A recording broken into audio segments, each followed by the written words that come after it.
So just curious about where you think we are right now with Joe Biden, the president-elect. Donald Trump was still 2 months in office. Where do you see the country right now?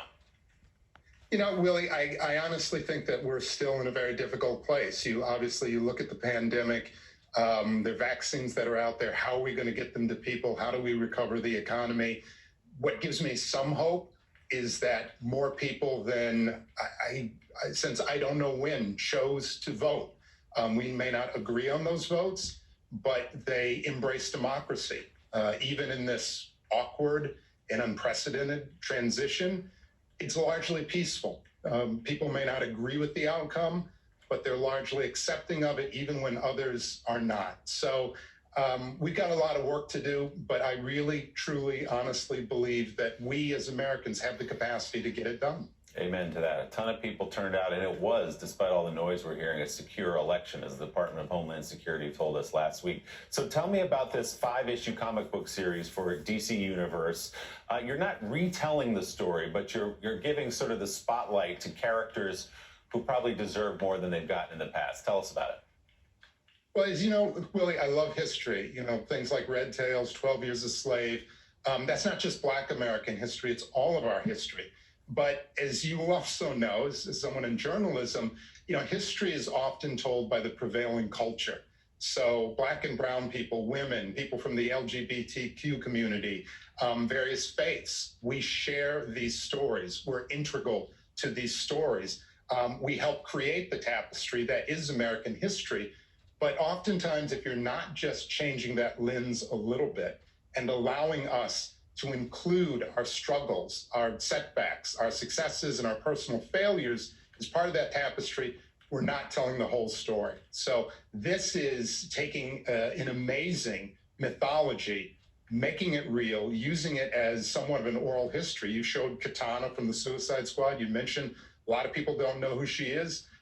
In the comic book, she has a real name, Tatsuyama Shiro. She has a history.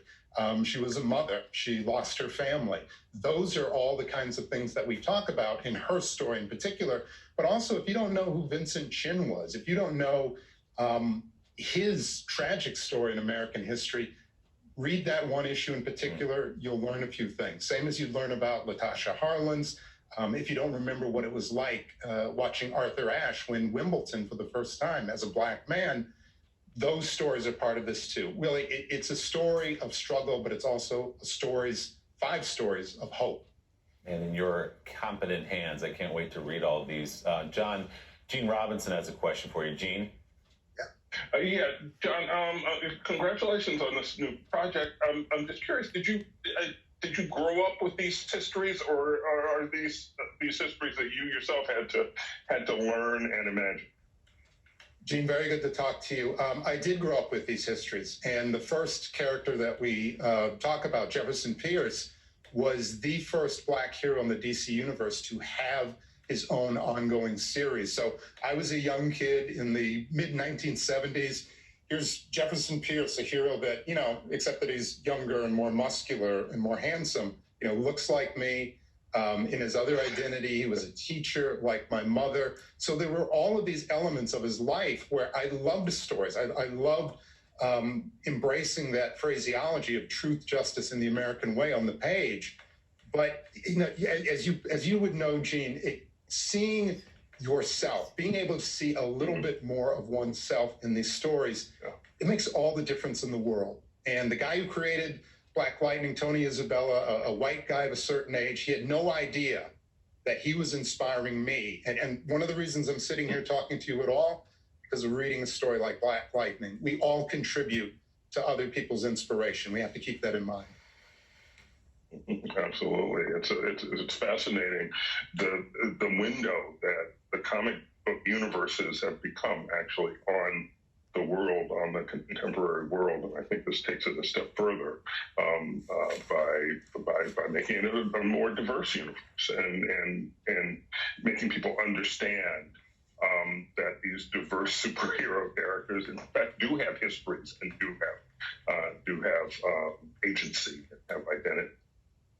Yeah, we lost an amazing young man this year, Chadwick Boseman, who played, real people. He played Thurgood Marshall, he played James Brown, he played Jackie Robinson, and did it so well. But you think about the impact that he had around the world playing T'Challa, and having my kids, hard to get them excited about 12 Years a Slave, hard to get them excited about Gorilla or American Crime.